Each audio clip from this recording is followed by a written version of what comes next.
कैसे हो बच्चों? आई होप कि आप लोग बिल्कुल टनाटन होंगे। ठीक है। बहुत सारा कमेंट आ रहा था सर कि सीबीएसई 12th का फिजिक्स में हम लोग डेरिवेशन तो बड़े आराम से कर लेते हैं सर। थ्योरेटिकल क्वेश्चंस जो 3 मार्क्स का या 2 मार्क्स का जो भी आएगा सर वो तो हम लोग कर लेंगे, बट सर न्यूमेरिकल में हम लोग फंस जाते हैं। और 30 to 40% वेटेज जो क्वेश्चंस में होता है वो किसका होता है सर जी? तो न्यूमेरिकल का होता है सर जी। तो आप न्यूमेरिकल का एक सीरीज ले आइए। तो आज हम आप लोगों के लिए ले करके आ गए हैं लगभग लगभग हम पिछले 3-4 साल का न्यूमेरिकल्स लेकर के आए हैं। किस तरह का न्यूमेरिकल्स आता है इससे आपको आइडिया मिलेगा, और इसी तरह का न्यूमेरिकल्स आपके कल के बोर्ड एग्जाम में आने वाला है, श्योर रहिएगा। ठीक है, तो आइए शुरू करते हैं विदाउट वेस्टिंग मच टाइम।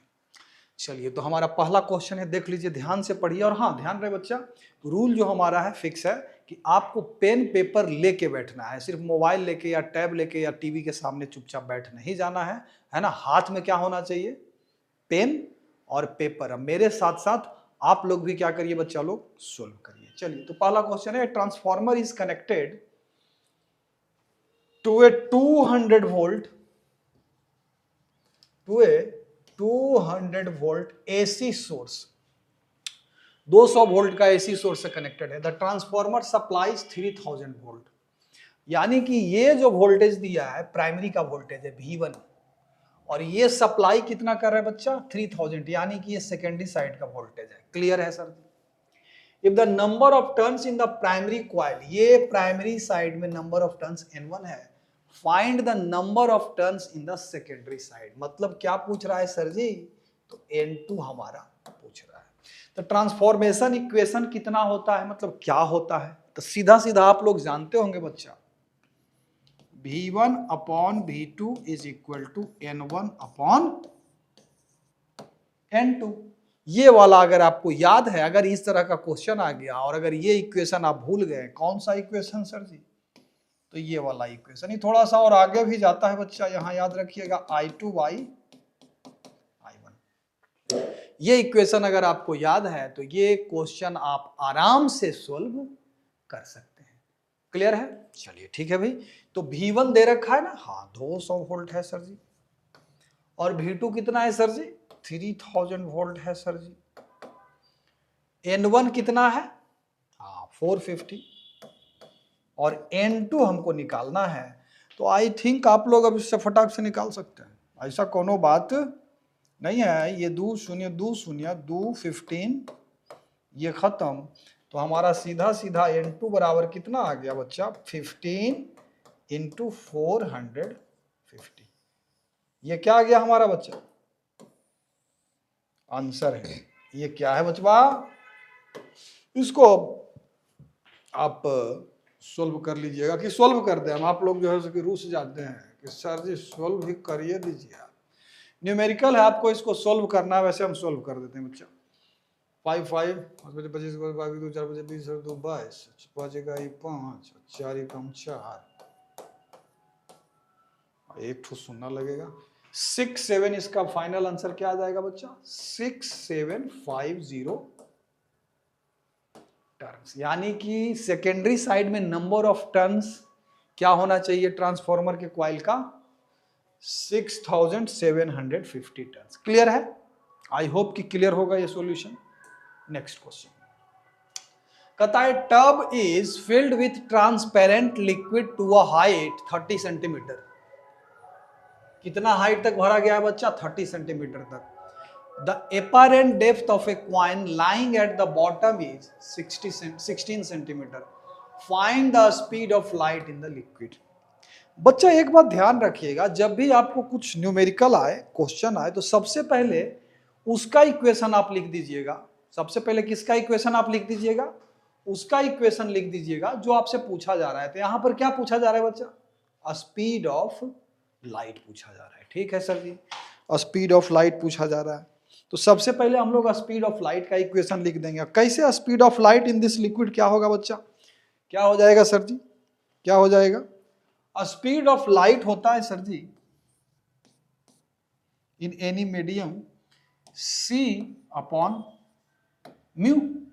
तो अगर जिस लिक्विड में इस क्वाइन को प्लेस किया गया उसका ये रिफ्रैक्टिव इंडेक्स अगर हम लोग कैलकुलेट कर ले तो हम स्पीड ऑफ लाइट उस मीडियम में क्या कर सकते हैं, बता सकते हैं उस लिक्विड में, है ना। और वही पूछा find the speed of light in the liquid. ठीक, तो सबसे पहला इक्वेशन हम क्या लिख दिए, ये लिख दिए, सी का वैल्यू सबको पता है, मतलब आपको भी पता है हमको भी पता है, तो सर जी हमको म्यू निकालना है। अच्छा, एपरेंट डेप्थ और रियल डेप्थ दे रखा है, tub is filled with a transparent liquid to a height, ये रियल डेप्थ है। ये क्या है बच्चा,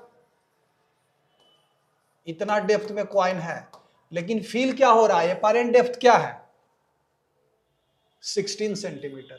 अब याद करिए एक formula, mu is equal to होता है रियल डेप्थ और डिवाइडेड बाई एपरेंट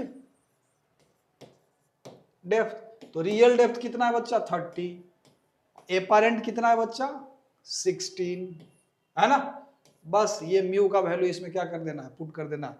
ये 15 दूना 30 हो गया, 8 दूना क्या हो गया बच्चा 16। तो सीधा सीधा हमारा भी का वैल्यू क्या हो जाएगा, सी यानी कि 3 into 10 to the power 8 metre per second divided by 15 by 8। 8 चला गया सर जी ऊपर और 3 5 15 और ये हो गया हमारा 8 बाई 5, तो 5 को 8 से डिवाइड कर दो,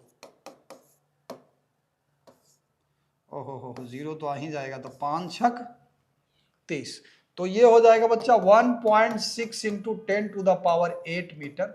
आई होप कि ये वाला सॉल्यूशन आपकी क्या आया होगा, समझ में आया होगा। बिल्कुल आसान था, लेकिन हाँ आसान कब था, जब ये इक्वेशन, ये वाला रिलेशन और ये वाला रिलेशन आपको क्या हो बच्चा याद हो। तो ये दोनों रिलेशन अभी हम करवा ही दिए हैं, कॉपी में नोट कर लीजिए आप लोग। क्या कर लीजिए बच्चा, कॉपी में नोट कर लीजिए कि ये रिलेशन हमको याद रहता, तभी ये सवाल को हम क्या कर सकते थे बच्चा, सोल्व कर सकते थे, वरना इस सवाल को आप सोल्व नहीं कर सकते थे। चलिए नेक्स्ट क्वेश्चन की तरफ बढ़ते हैं। The energy of an electron in hydrogen atom ground state is this, minus 13.6 electron volt. Its energy in an orbit is this. Find the quantum number m. अच्छा, ऑर्बिट नंबर पूछ रहा है, orbit number पूछ रहा है। तो nth orbit में energy कितना होता है भाई, nth ऑर्बिट में अगर कोई इलेक्ट्रॉन घूम रहा है तो पूरे एटम का एनर्जी कितना होता है, थोड़ा और क्लियर बोले तो अगर nth ऑर्बिट में कोई इलेक्ट्रॉन हाइड्रोजन या हाइड्रोजन लाइक एटम्स में घूम रहा है तो उसके nth ऑर्बिट में जब है तो टोटल एटम और इलेक्ट्रॉन का टोटल एनर्जी कितना होता है, तो En बराबर होता है sir ji minus E naught Z square upon n square होता है सर जी। अब ये चूंकि हाइड्रोजन एटम लिख दिया तो जेड तो हो गया 1 सर जी, तो nth ऑर्बिट का एनर्जी कितना हो जाएगा sir ji E naught by n square minus E naught by n square. Clear, जहां ई नोट ही है ग्राउंड स्टेट का एनर्जी, ये जो दिया है 13.6 इलेक्ट्रॉन। आइए वैल्यू कितना दे रखा, तो यहां लिख देंगे 0.544 is equal to E naught 13.6 by n square, यानी कि एन स्क्वायर बराबर 13.6 बटा 0.544।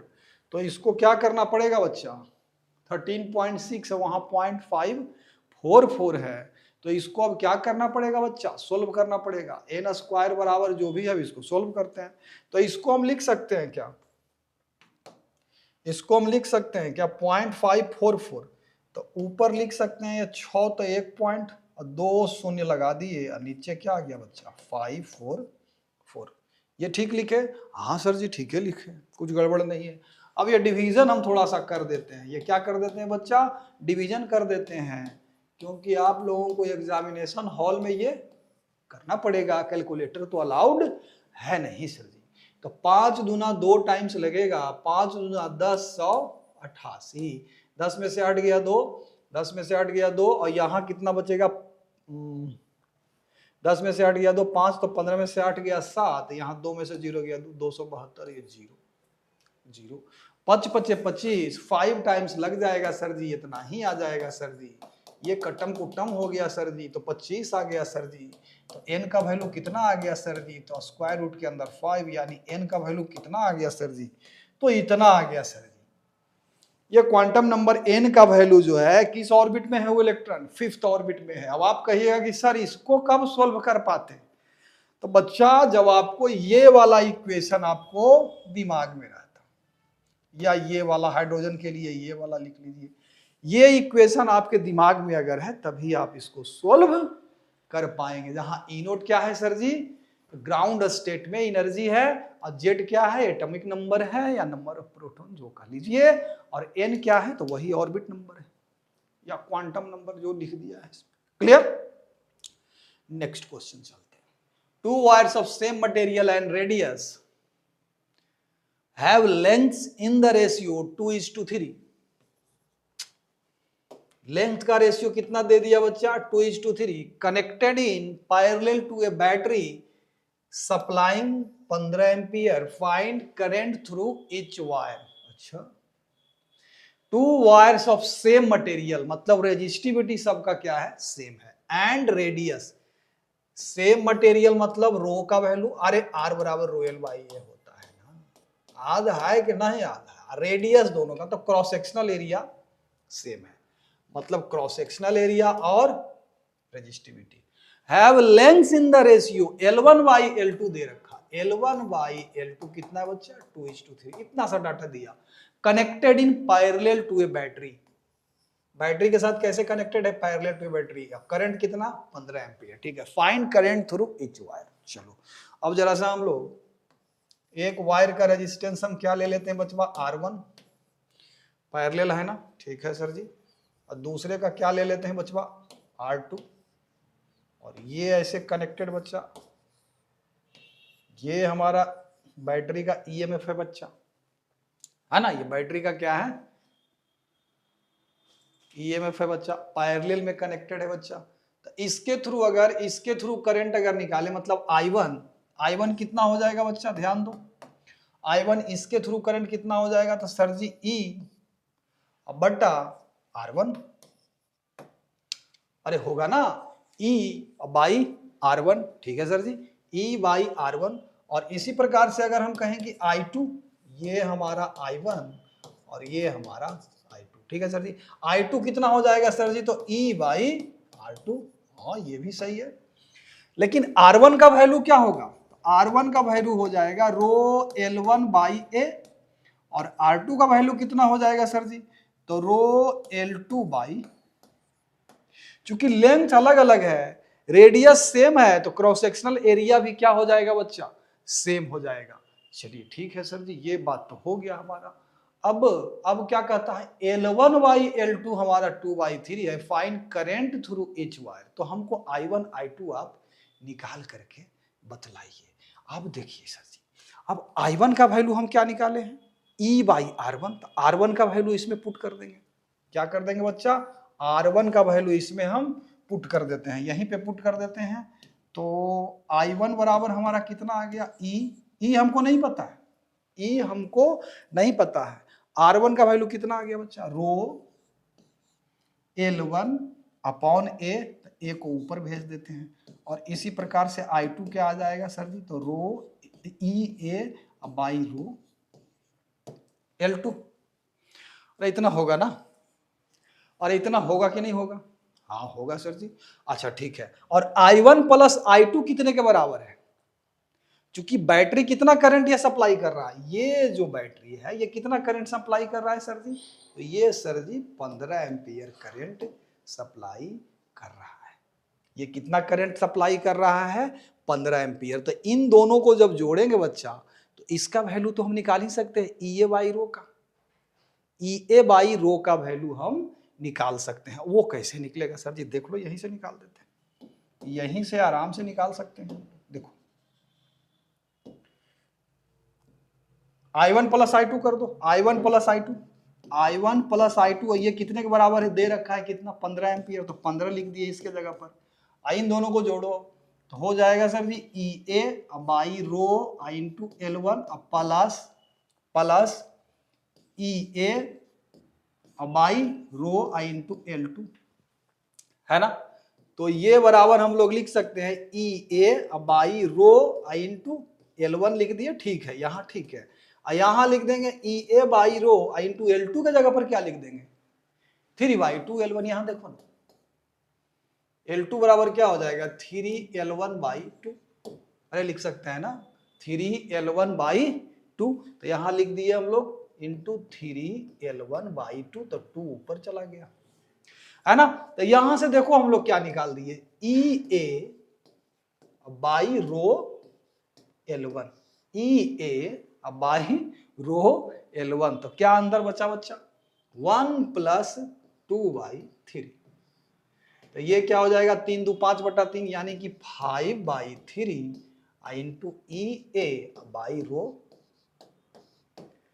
अब बस कुछ नहीं करना है, इसमें पुट करो, इसमें पुट करो और आप अपना करंट निकाल लो। I1 बराबर क्या है सर जी, I1 बराबर क्या है सर जी, I1 बराबर है E बाई R1,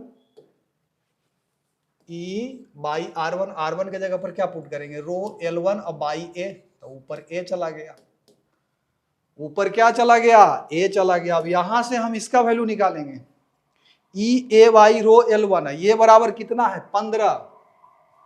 यहीं पर हम कर देते हैं ई ए बाई रो L1 बराबर 15 × 3/5। तो 5 दिया बच्चा 15 यानी कि 9। इसका वैल्यू क्या है बच्चा 9 है। तो यहां हम सीधे सीधे इसका वैल्यू क्या पुट कर देंगे 9, यानी कि I1 हमारा क्या आ गया 9 एम्पियर। तो I2 सिंपल है, I1 + I2 बराबर तो 15 है ना, तो ये कितना हो जाएगा 6 एम्पियर। अब आप कहिएगा सर जी इसमें कौन सा फॉर्मूला याद करना था, दिमाग में कौन सा कंसेप्ट रखना था कि ये सवाल हम आराम से बना लेते। तो इसमें आपको ये वाला फॉर्मूला याद रखना था। कौन सा वाला बच्चा, ये वाला फॉर्मूला आपको याद रखना था और इसको दिमाग में रखना था कि लेंथ का रेशियो हमारा 2/3 दे रखा है और बाकी तो कोई डाटा हमको दे रखा नहीं था। तो बाकी हम वही मैनिपुलेशन किए, मैथमेटिक्स लगाए और तो कुछ किए नहीं। चलो नेक्स्ट क्वेश्चन की तरफ चलते हैं। A proton and an alpha particle, एक क्या है बच्चा प्रोटोन, एक क्या है प्रोटोन है और एक क्या है अल्फा पार्टिकल है। दिमाग में रखना अल्फा पार्टिकल प्रोटोन क्या अंतर, अल्फा पार्टिकल के ऊपर 2 चार्ज मास 4 यूनिट, प्रोटोन के ऊपर 1 यूनिट चार्ज मास 1 यूनिट, ठीक है। अच्छा have the same de Broglie wavelength. अब आ गया है वो झंझट पाला आ गया डी ब्रागली वेवलेंथ, याद रखना बच्चा लोग P = होता है h/λ। यहां से आता है लैम्डा = h/p, अब p बोले तो mv। यही जो हमारा लैम्डा लिखा बचवा इसी को हम लोग क्या बोल देते हैं डी ब्रागली वेवलेंथ। तो डी ब्रागली वेवलेंथ अगर दोनों का सेम है बच्चा, इसका मतलब है कि दोनों का लीनियर मोमेंटम क्या है बचवा सेम है। इतना तो हम लोग कंफर्म कर लिया। अब कहता है डिटरमाइन दियर एक्सेलरेटिंग पोटेंशियल्स, डिटरमाइन दियर एक्सेलरेटिंग पोटेंशियल्स। अब एक्सेलरेटिंग पोटेंशियल्स का इक्वेशन क्या होता है सर जी, तो मान लेते हैं कि चार्ज किसी चार्ज पार्टिकल के ऊपर Q है और उसको भी पोटेंशियल डिफरेंस से क्या बढ़ा किया गया पास करवाया गया है ना। तो दिस बराबर होता है 12 mv², है ना। जितना काइनेटिक एनर्जी गेन किया वो उतना काइनेटिक एनर्जी के बराबर हो जाएगा। अच्छा ठीक है, तो हम क्या करते हैं इसमें ऊपर 1 m से मल्टीप्लाई कर दिए, नीचे 1 m दे दिए। तो ये क्या हो गया बच्चा हमारा, ये क्या हो गया P²/2m। अरे समझ में आया। तो P बराबर हमारा क्या आ गया बच्चा 2mq × v। इसका क्या, ये हमारा लीनियर मोमेंटम है, कोई भी पार्टिकल का हम निकाल दिए इक्वेशन किसी भी पार्टिकल का। तब इस इक्वेशन को यूज करेंगे, अब भी का रेशियो निकाल देंगे पोटेंशियल का। फोर अगर हम कहें चूंकि देखो दोनों का linear moment de Broglie wavelength क्या है सेम है, तो लीनियर मोमेंटम हम कंक्लूड कर चुके हैं कि सेम है सर जी। तो पी अल्फा बराबर क्या होगा बताओ, अगर अल्फा पार्टिकल या फिर पहले प्रोटोन वे का निकाल लो तो पीपी क्या हो जाएगा, पीपी हो जाएगा sir ji 2 × mass of proton हाँ sir ji, I into charge of proton, yes, I into proton को जिस पोटेंशियल डिफरेंस से गुजारा गया वो Vp ले लिया। अच्छा ठीक है सर जी, है ना। ये हमारा क्या आ गया, प्रोटोन का लीनियर मोमेंटम, और ये बराबर कितना है, ये बराबर कितना है, तो सर जी ये बराबर है 2 into m alpha q alpha अभी अल्फा। तो ये दोनों बराबर है तो स्क्वायर रूट को तो सीधे सीधे हटा देंगे, ये हट गया, ये 2 भी हट गया, काम हमारा हो गया। एमपी बोले तो मास of proton 1 unit, charge of proton 1 unit, ये वीपी प्रोटोन का पोटेंशियल, और ये एम अल्फा कितना भाई, एम अल्फा, अच्छा अल्फा पार्टिकल का, अच्छा 4 यूनिट, इंटू उसके ऊपर चार्ज कितना 2 यूनिट, इंटू भी अल्फा। देख बच्चा एम ई गया तेल लेने, तो हमारा वीपी बाई भी अल्फा मतलब प्रोटोन को जिस पोटेंशियल डिफरेंस से गुजारा गया और अल्फा पार्टिकल को जिस पोटेंशियल डिफरेंस से गुजारा गया उसका रेशियो क्या आया 8:1। फिर वही सवाल उठा, सर जी ये वाला सवाल हम कब बना पाते, तो सिंपल सा आंसर है बच्चा, ये इक्वेशन अगर याद है और ये कंसेप्ट अगर आपको याद है, हालांकि ये तो हम डेराइव ही कर दिए ना एक तरह से, हम डायरेक्ट तो इक्वेशन को यूज नहीं किए, डायरेक्ट तो यूज नहीं किए, हम एक तरह से डेराइव ही कर दिए, तो ये वाला कंसेप्ट भी आपके दिमाग में होना चाहिए, है ना, ये वाला भी क्या होना चाहिए, दिमाग में होना चाहिए।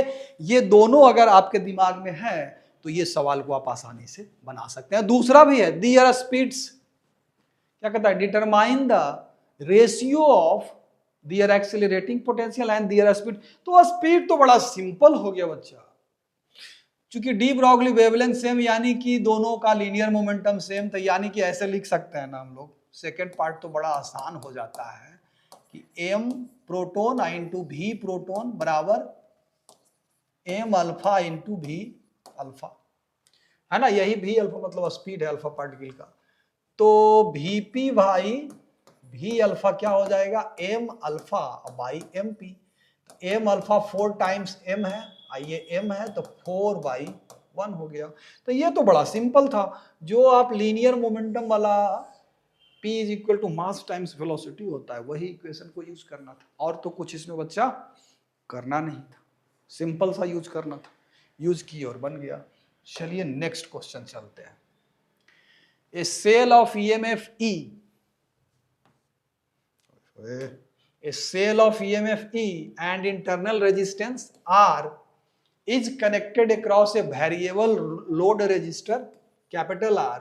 When R is equal to 4 ohm, current is 1 ampere. When R is equal to 9 ohm, current is 0.5. Find values of E and R.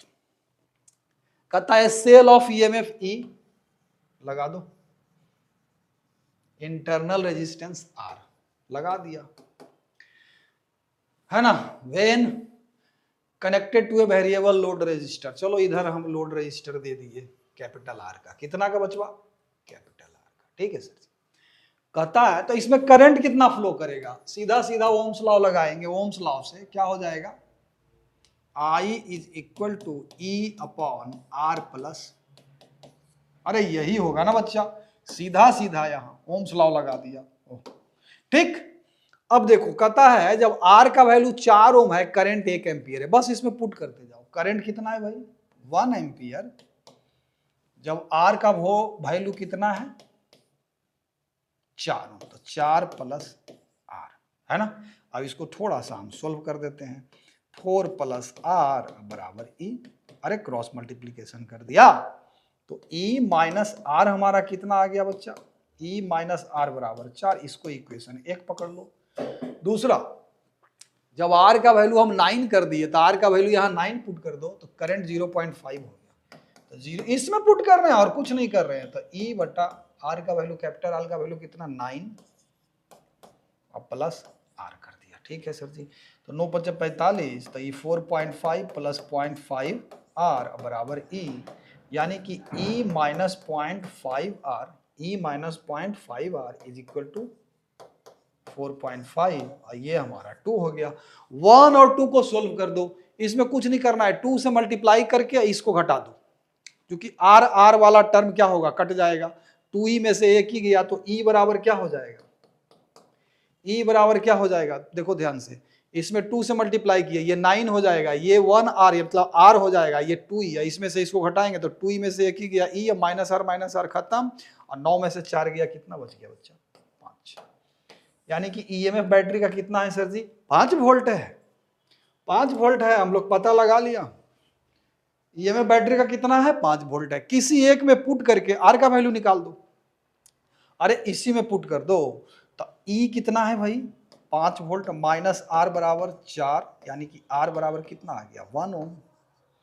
तो हमारा इंटरनल रेजिस्टेंस कितना हो गया बच्चा, 1 ओम, और बैटरी का ईएमएफ कितना हो गया बच्चा, 5 वोल्ट। अब फिर यहाँ सवाल उठता है कि सर जी ये सवाल कैसे हम लोग बना पाते, तो ये कंसेप्ट पहले तो आना चाहिए कि भाई इंटरनल रेजिस्टेंस बोले तो बैटरी का इंटरनल रेजिस्टेंस छोटा आर से दिखाते हैं, यहाँ दिखा दिए यार, और ये ओम्स लॉ आपको ये याद होना चाहिए। बाकी जो ये बोला क्वेश्चन वही कर दिए, आंसर हमारा बचवा आ गया।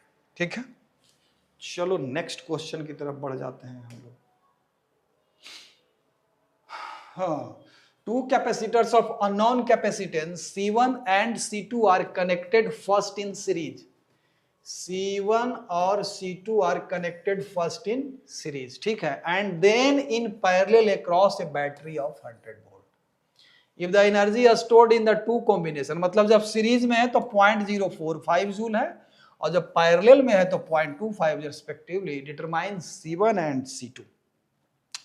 तो आपको किसका वैल्यू निकालना है बचवा, C1 और C2 का वैल्यू निकालना है। देखो बच्चा, इसमें पहला इक्वेशन आपको याद रहना चाहिए, क्योंकि वोल्टेज दिया है और कैपेसिटर सीरीज में है या पैरेलल में है वो दिया है, तो ये वाला इक्वेशन यूज करेंगे, U इज equal to half C V square.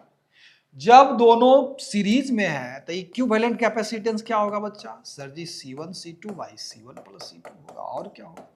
जब पैरेलल में होगा तब C इक्विवेलेंट क्या होगा, sir ji C1 plus C2 हो जाएगा। ओके, तो सीरीज के केस में एनर्जी कितना है सर जी, यूएस हम लिख रहे हैं, पैरेलल में यहां P लगा देंगे, तो बराबर हो जाएगा sir ji C1 C2 upon C1 plus C2 into V square हो जाएगा सर जी। यूएस कितना दिया है, 0.045 is equal to half C1 C2 by C1 plus C2 into V कितना है सर जी, 100 का स्क्वायर मतलब 10 का पावर 4। यहां से हम लोग क्योंकि C1 C2 निकालना है, इसलिए C1 C2 में हम रिलेशन लाना चाहते हैं, तो C1 C2 upon C1 plus C2, और ये बराबर क्या हो जाएगा बच्चा, 0.045 यानी कि 0.09 इंटू 10 का पावर माइनस 4, तो ये हो जाएगा 9 into 10 to the power minus 6। इसको इक्वेशन आप एक पकड़ लो, C1 C2 by C1 plus C2 बराबर कितना आया, 9 into 10 to the power 9 into 10 to the power minus 6। ठीक है सर जी। अब जब इसी को पैरेलल में जब कनेक्ट कर दिया गया, कैसे कनेक्ट कर दिया गया सर जी, पैरेलल में, तब पोटेंशियल एनर्जी हमारा इलेक्ट्रिक पोटेंशियल एनर्जी कितना है भाई, हाँ तब कितना, तो हो जाएगा half into C1 plus C2 into V square. अच्छा, तब पोटेंशियल एनर्जी कितना है, 0.25, 0.25। सिंपल क्वेश्चन है, सिर्फ कैलकुलेशन है, घबराने का बात नहीं है बच्चा। ये हो जाएगा 100 का स्क्वायर यानी कि 10 का पावर 4। तो यहां से हमारा आ गया बच्चा C1 plus C2 is equal to 25 है तो 25 दूना तो 0.50 इंटू 10 का पावर माइनस 4, यानी कि C1 प्लस C2 बराबर आ गया सर जी 50 गुने 10 के पावर माइनस 4 और 2 6। इसको इक्वेशन 2 ले लो। अब इस C1 प्लस C2 का वैल्यू 1 में पुट कर दो, यहां पुट कर दो, तो C1 C2 क्या हो जाएगा हमारा, जरा ध्यान से देखना, C1 C2 by C1 plus C2 बराबर क्या है, देखो इधर 9 into 10 to the power -6, 9 into 10 to the power -6। अब देखो यहां सिर्फ कैलकुलेशन रह गया है, यहां अब सिर्फ और सिर्फ क्या रह गया है बच्चा, कैलकुलेशन रह गया। अब देखो क्या मैनिपुलेशंस करते हैं। C1 प्लस C2 का ये वैल्यू है, इसको यहां पुट कर दो, तो हमारा C1 C2 अब बाई C1 प्लस C2 के जगह पर क्या पुट कर दिए, 50 इंटू 10 टू द पावर -6 बराबर 9 इंटू 10 टू द पावर -6।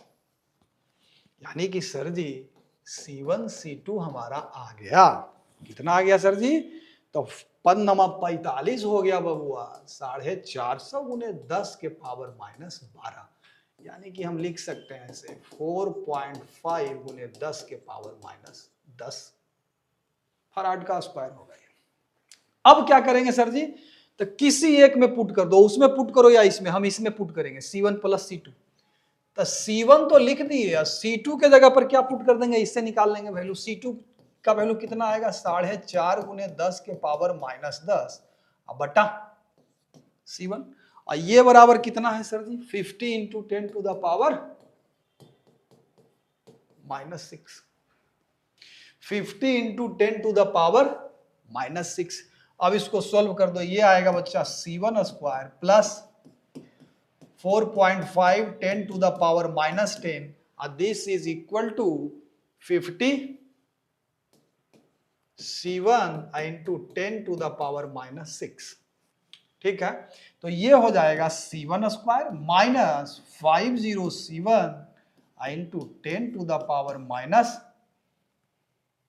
-6 और plus 4.5 into 10 to the power -10 बराबर 0। अब यहां से C1 का वैल्यू नहीं निकलेगा, ये तो एक क्वाड्रेटिक है, X square minus 50 into 10 to the power -6x plus 4.5 into 10 to the power -10।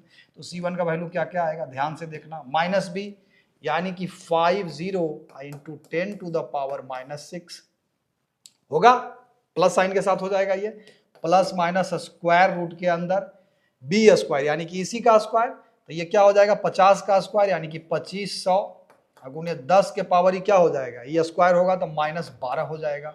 -4a तो 1 है, तो -4 इंटू 4.5 4.5 और इंटू 10 टू द पावर -10 और डिवाइडेड बाई क्या बच्चा 2 है ना। अब कुछ नहीं हो गया, निकल गया C1 C2 एक साथ निकल गया, तो ये क्या आ जाएगा बच्चा 50 into 10 to the power -6 plus minus, देख लो ध्यान से, ये होगा हमारा 25 गुने 10 के पावर -10, ये 4 चौक 16 2 18 गुने 10 का पावर -10। अरे ये 25 गुने 10 के पावर -10 नहीं लिख सकते क्या, और ये क्या हो जाएगा -10, और ये हो जाएगा 18 इंटू 10 टू द पावर -10। अब 10 टू द पावर -10 को डिवाइडेड बाई क्या 2, डिवाइडेड बाई 2, एक पेज और लेना पड़ जाएगा हमको लग रहा है, हाँ। तो C1 बराबर जो हो गया बच्चा 50 इंटू 10 टू द पावर -6, या इसको हम लिख देते हैं 5 इंटू 10 टू द पावर -5 और plus minus 10 to the power -10 हम बाहर निकालेंगे तो निकलेगा बाहर कितना भाई, तो 10 टू द पावर -5, तो हम यहां लिखेंगे 10 टू द पावर -5 और स्क्वायर रूट के अंदर क्या बचेगा, ध्यान से देखो 25 माइनस 18, 18 2 20 5 25 यानी कि स्क्वायर रूट के अंदर 7 डिवाइडेड बाई क्या 2, तो इसको लिख सकते हैं 5 plus minus square root 7 by 2 into 10 to the power minus.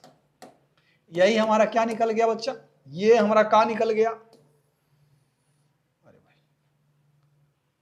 ये हमारा क्या निकल गया सर जी C1 निकल गया, तो C2 नहीं निकल जाएगा क्या, किसी एक में पुट करके C2 का वैल्यू भी निकाल लो, किसी एक में पुट करके C2 का वैल्यू भी निकाल लो।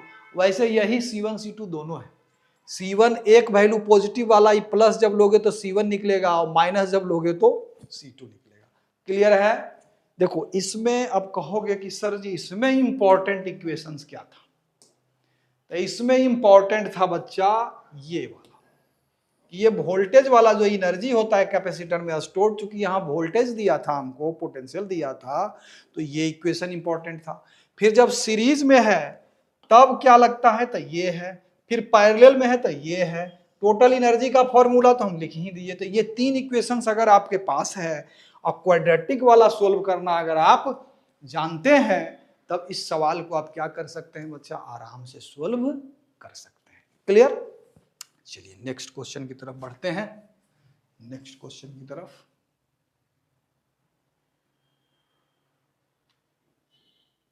चलो ये देखो, कहता है कि 2 cells of EMF 1.5 volt and 2 volt having internal resistance 0.2 ohm and 0.3 ohm respectively are connected in parallel.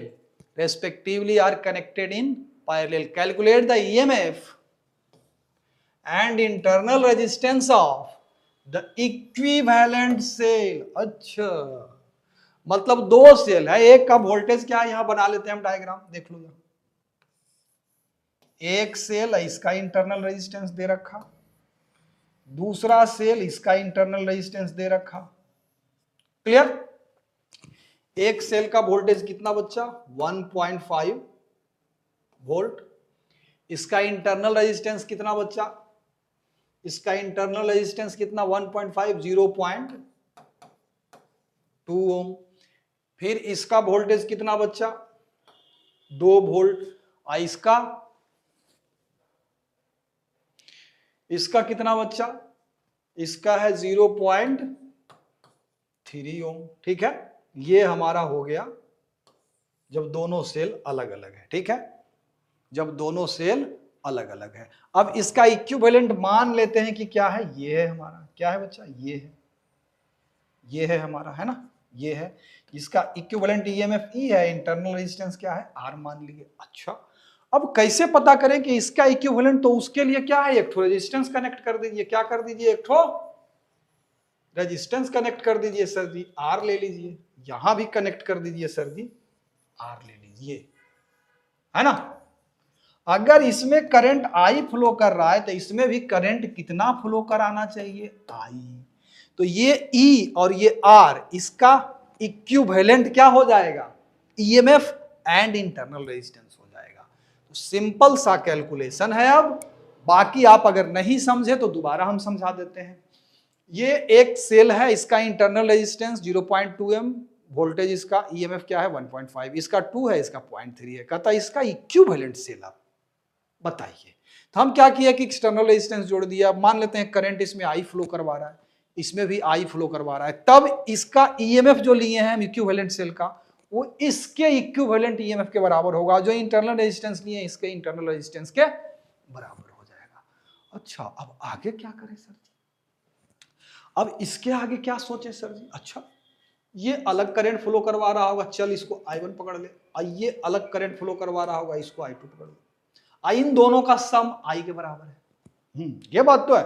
इधर का करंट सीधा सीधा क्या हो जाएगा, इधर का अगर हम करंट निकालें तो I बराबर क्या हो जाएगा बच्चा, E by R plus R। हमको निकालना क्या है बच्चा, तो E और R निकालना है। तो एक काम क्यों ना करें हम, कि E बराबर क्या हो जाएगा, देखो ध्यान से, E बराबर क्या हो जाएगा, I into r plus I into capital R। इसको हम कुछ मान लेते हैं, इसको कुछ मान लो, तो ये क्या हो जाएगा I R प्लस भी। यहां से हम निकाल देंगे I, ये जो करंट फ्लो कर रहा है कितने के बराबर हो जाएगा बच्चा, तो E माइनस भी बट्टा R। क्लियर है कि नहीं क्लियर है? अब यहां से देखो I1 निकालेंगे, देखो पैरेलल में है, तो अगर इसमें चलेंगे, इसमें, इस लूप में, कौन सा लूप में, ये जो कौन सा लूप, इसका नाम दे देते हैं, यहां A लिख दो, यहां B लिख दो, यहां C, यहां D, यहां E और यहां F लिख दो, है ना। यहां पर G लिख दो और यहां पर H लिख दो। हम कौन सा लूप में चल रहे हैं बच्चा, A B C D E F A।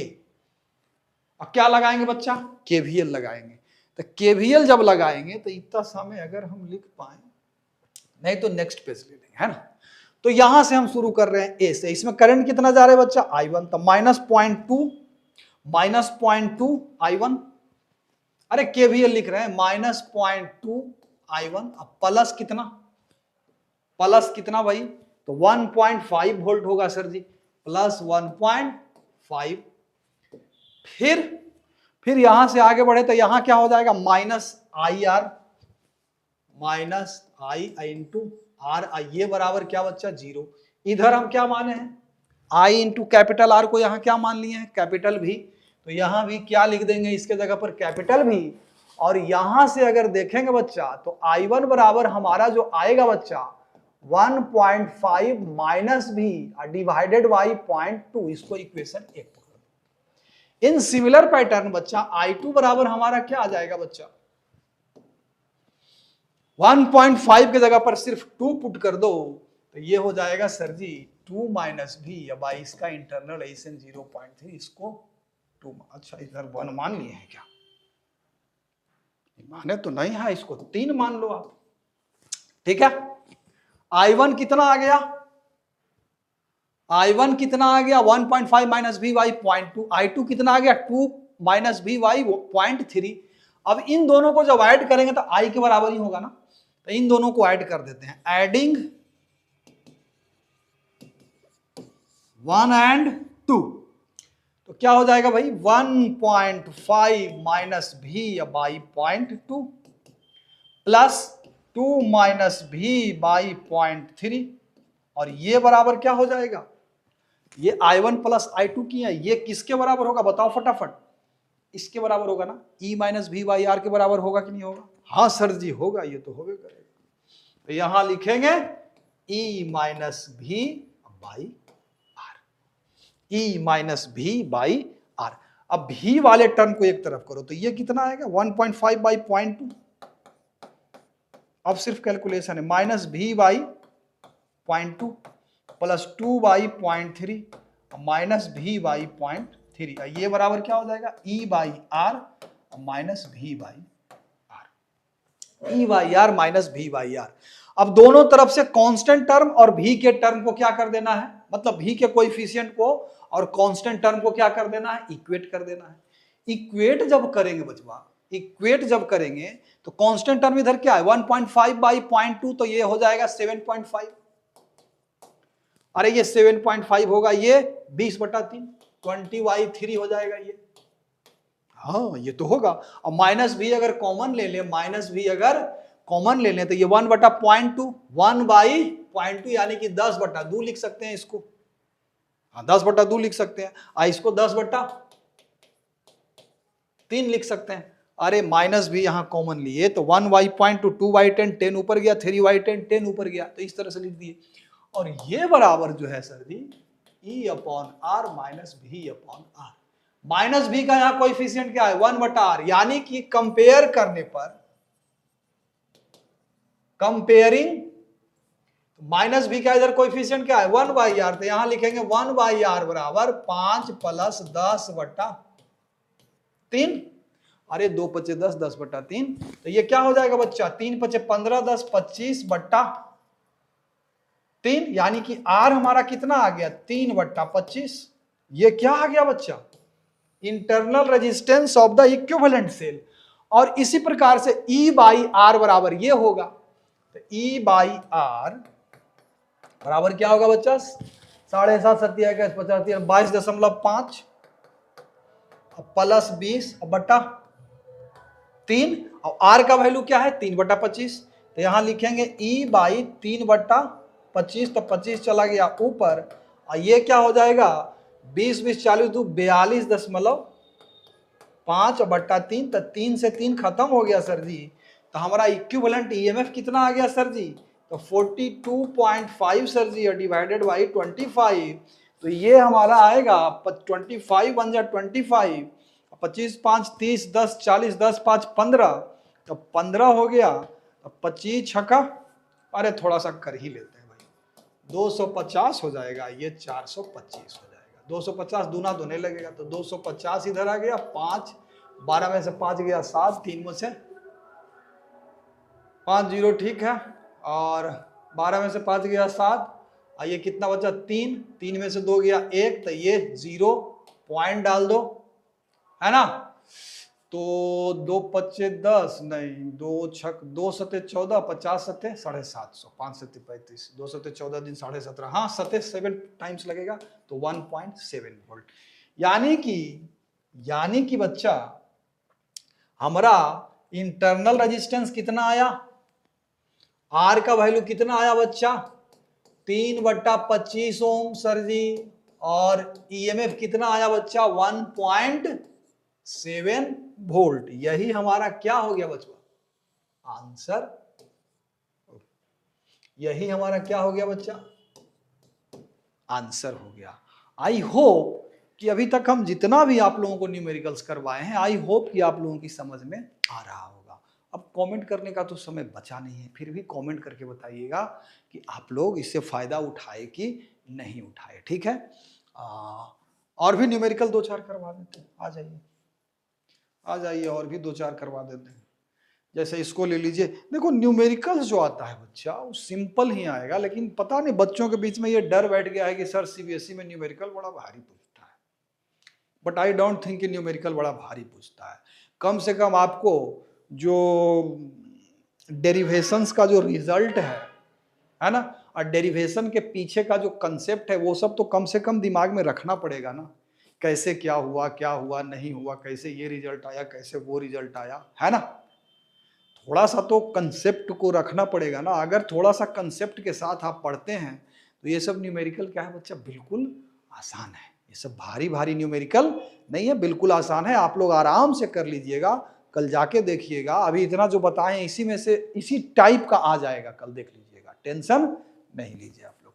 चलिए सिंपल सा एक है, इसको करवा करके और कंप्लीट कर देते हैं। क्या कहता है, A concave mirror of radius of curvature 20 cm forms a real image of magnification 2. Find the distance of the object and image. अच्छा, तो मिरर है, तो मिरर के लिए तो फॉर्मूला ये वाला आपको याद ही होगा, 10th में पढ़े हैं। 12th से तो इसका कुछ लेना देना है नहीं, तो 10th में आप लोग पढ़े होंगे। अब मैग्निफिकेशन m जो होता है बच्चा -v/u होता है मिरर के केस में, लेंस के केस में v/u हो जाता है, लीनियर मैग्निफिकेशन। अच्छा ठीक है सर, ठीक है। तो जो u निकालना है, m का वैल्यू दे दिया 2, तो इधर कर दिया हम 2, तो v बराबर हो गया -2u, यहां पुट कर देंगे, -2u हो गया सर जी, 1/, तो -u ही होगा, है ना, -u ही होगा। रियल इमेज है तो लेफ्ट साइड ही बनना चाहिए, लेफ्ट साइड ही बनना चाहिए, और ये तो -u ही लेंगे, बराबर 1/f। f भी इसका क्या होगा बच्चा, अच्छा रेडियस ऑफ कर्वेचर है ना, तो f बराबर क्या होता है, r/2। तो ये -10, ये खत्म, 1/2, तो 1/u, 3/2u बराबर 1/10। तो यहां से हमारा क्या आ गया बचवा, 3/2u बराबर 1/10। तो u बराबर हमारा क्या आ गया, 10 × 30/2, 15 centimetre, but with negative sign. u का नेगेटिव साइन बस ये कह रहा है कि लेफ्ट साइड है ऑब्जेक्ट, है ना। और इसी प्रकार से v का वैल्यू क्या आ जाएगा, v बराबर हो जाएगा 2u, 2 × u यानी कि 2 गुने कितना, 15, यानी कि कितना 30 सेंटीमीटर। ये भी विथ नेगेटिव साइन ही आएगा, ये भी विथ नेगेटिव साइन ही आएगा। तो इमेज डिस्टेंस क्या हो गया, इतना, ऑब्जेक्ट डिस्टेंस क्या हो गया, इतना। सिंपल सा बात है। आई होप कि आप लोगों की समझ में आया होगा, है ना। बाकी इवनिंग में फिर से एक सेशन लेकर के हम आ रहे हैं, इतना को सबसे पहले आप लोग तैयार कर लीजिए, ताकि कल जो क्वेश्चन आए इसी टाइप का आएगा, इससे अलग हट के नहीं आएगा, सब भारी भरकम नहीं कर देगा, ठीक है। और हाँ, अगर आप लोगों को इसमें कोई डाउट है तो अभी तुरंत ये वीडियो आने वाला है, उसमें आप डाल दीजिएगा, इस तरह का भी करवा दीजिए, तो उस तरह का भी हम क्वेश्चन करवा देंगे। ऑल द बेस्ट कल के लिए, जम के एकदम कॉन्फिडेंस में रहिए, कॉन्फिडेंस को कभी लूज नहीं होने देना है, क्योंकि कॉन्फिडेंस एग्जामिनेशन हॉल में आपका तैयारी कितना किए, 1 साल 2 साल कितना किए, वो मायने नहीं रखता है। एग्जामिनेशन हॉल में आपका कॉन्फिडेंस मायने रखता है। अगर आप एग्जामिनेशन हॉल में कॉन्फिडेंट हैं, कॉन्फिडेंस भरपूर है, तो नहीं आने वाला सवाल भी आप बना सकते हैं। और अगर आपका कॉन्फिडेंस गड़बड़ा गया तो आने वाला सवाल भी गड़बड़ा जाता है, ये आप लोग देखे भी होंगे, है ना। तो कॉन्फिडेंट रहना है, डरना बिल्कुल नहीं है। चलिए, ऑल द बेस्ट।